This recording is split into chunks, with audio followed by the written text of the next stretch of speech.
Hey everyone, what's up? My name is Sir Medieval, and today we're going to be taking an in-depth look at a game called Abandoned Ship.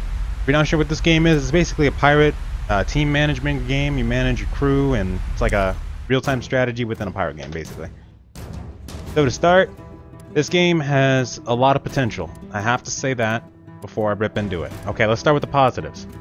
This game has some pretty interesting combat. I mean, you can kind of set up, as you can see, wherever you want your crew to start at. You can already aim where you want them to fire. It's pretty interesting. It starts out really fun. But then over time, I'm about 21 hours into this game, you start to realize that there's an RNG factor that kicks in. See how cool that is? Yeah, it starts out really cool. Really, really cool. You can you can upgrade your ship. You can get you can even upgrade your ship all the way to like a man of war. You can get different cannons and a mortar even. You can get all kinds of cool stuff. But, and of course, oh, there's also a Kraken mechanic where a Kraken chases after you, and he's pretty easy to deal with. When you actually fight the Kraken, like if you don't have the tools to defeat him, all you do, because he digs his arms into your ship, you just pause your game and like direct your characters to his arms and like unlatch him basically. But yeah, I have to have a grape shot, I have to get closer.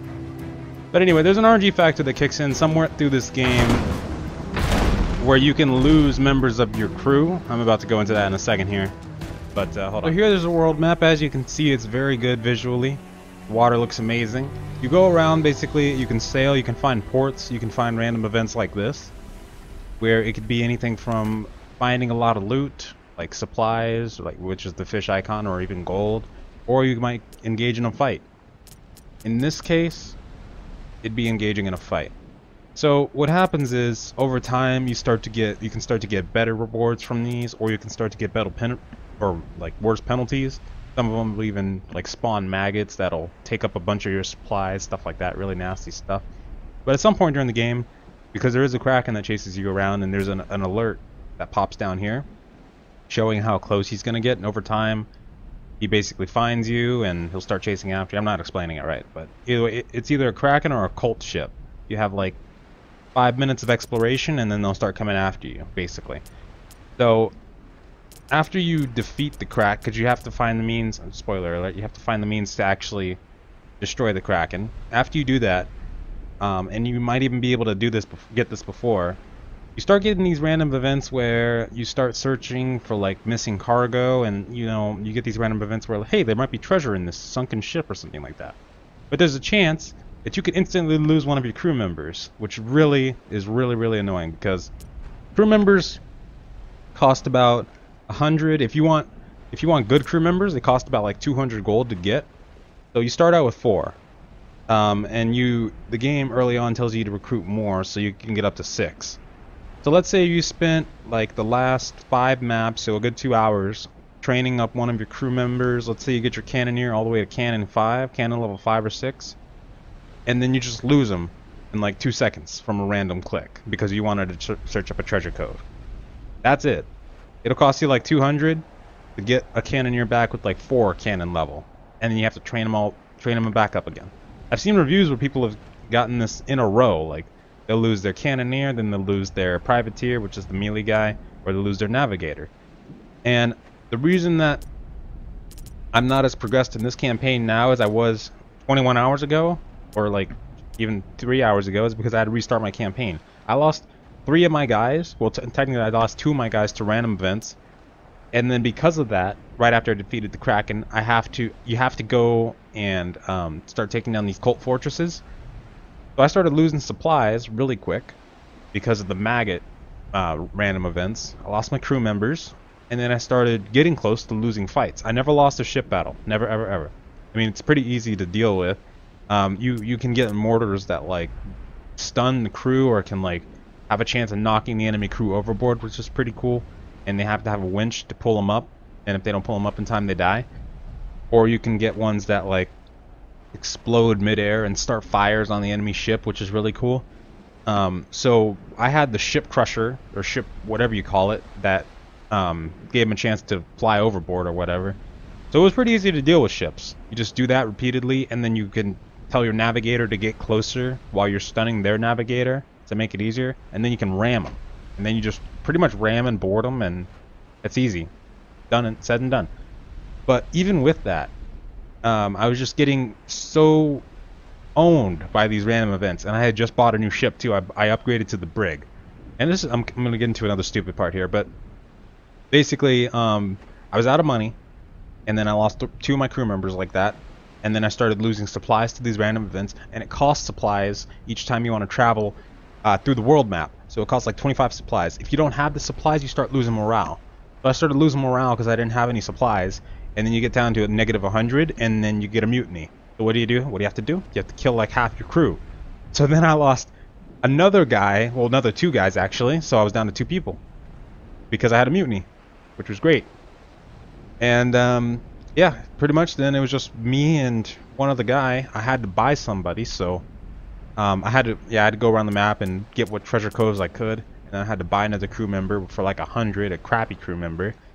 And I'm pretty much out of money, out of supplies, morale's still going low because we don't have any food, and we're in the middle of cult territory.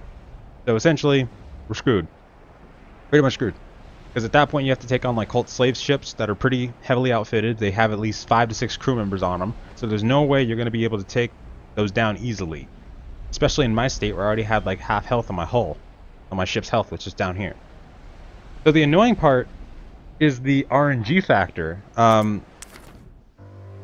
You have to really read, and it's better to just avoid those altogether. You'll see different icons, like you saw this one was like a squid icon for this one. Well, the ones that usually screw you over are the ones with exclamation marks on them, so you tend to want to avoid those heavily.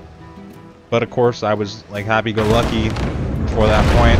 I just wanted to explore. I wanted to see all I could and develop my crew, so I was ready for anything. And this game has a lot of potential, but that RNG factor really screws it up, as you can see. So basically, I ran out of supplies, only had 3 crew members. There was really no point in continuing. That was it. That was really it. And the stupid part that I wanted to talk about was, so I had upgraded to a brig, and I was thinking about downgrading, like back to a schooner. That's a 2nd level ship, or even the one that I started with. And the dumb part is, when you buy a new ship, so you can transfer your upgrades and your cannons over, like you can transfer these, and if you have any upgrades like your crow's nest to increase the distance that you can see, or something like that, you can transfer that over. But the cost of the brig, like if I were to transfer my upgrades over and my cannons over, left over, I paid 300 gold for that brig. But the trade-in value was 15. See the problem here? That the game just kinda... So, and I'm playing on normal mode too, and I was playing on normal mode yesterday.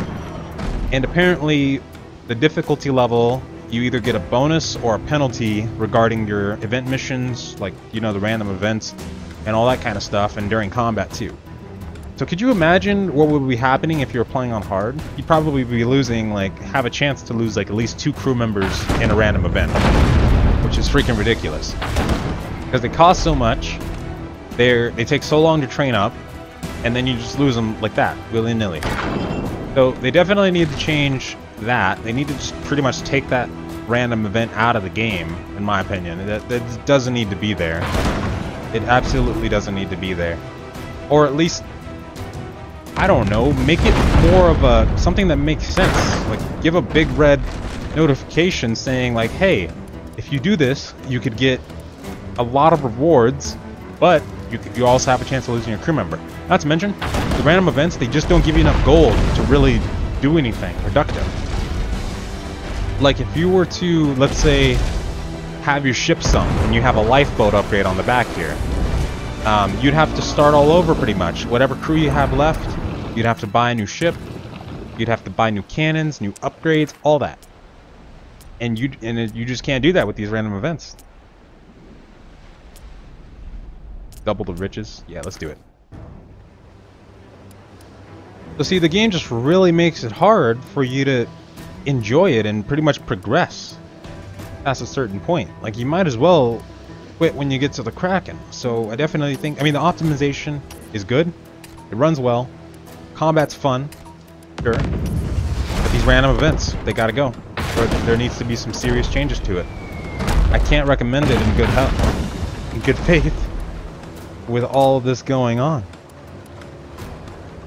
And I tried so hard to... Tried so hard, even after I started losing my crew members, to just get past that and keep progressing, but you literally can't. When you get done with the Kraken, first of all, it tells you to go take down a cult stronghold. So I wanted to scout it out first because there is an option for that. So I stuck in it at night, and it told me that people were joining the cult willingly. So I wanted to avoid combat for now, go to another port, and restock, and then come back. But the cool thing is, if you choose that option to just leave right then and there, guess what? You can't initiate combat on that fort ever again. It still remains, even though the mission is to take down cult fortresses and cult nests and cult everything, you just can't do that. You can't select the fort, you can't take it over, nothing. Doesn't make sense. I wasted even more supplies doing that too. Wasted even more when I found that out. Thanks, game. But yeah, I can't. Oh, I just can't recommend this game in good health. It has potential. It very much does. If you like pirate games, if you like games like Faster Than Light, this takes that and molds it into something new for sure. But at the moment, it's very bare bones. A lot of the missions are pretty much the same. The combat can be very easy to deal with. Even the Kraken. There were some reviews saying that it doesn't tell you what you'll need to fight the Kraken before you go into that fight. It kind of does. I mean, because the mission tells you to go to an island, find some explosive minerals, and then test them out in the water, but it has you use a mortar. That should kind of be a, you know, hint that you're probably going to need a mortar to fight the Kraken. But I mean, you can use your cannons too if you want. But it doesn't tell you that. It doesn't really tell you that. So it's not really guiding in that sense. It's like something you have to figure out for yourself. And of course, when he digs his tentacles in your ship, you gotta, like, yeah. And there's a point where he's underwater, but his arms are up and about to dig into your ship. You can also use the mortar to explode the water above him and damage him that way too. Whoops. But basically, all in all, I can't recommend this game in good faith. Not until they make some changes to it. I do appreciate that they made this kind of game, but for how much it is, no. Sorry, guys. Anyway, that's going to be all for today. I want to thank you all so much for watching. I hope you have a wonderful night or day. I'll see you next time.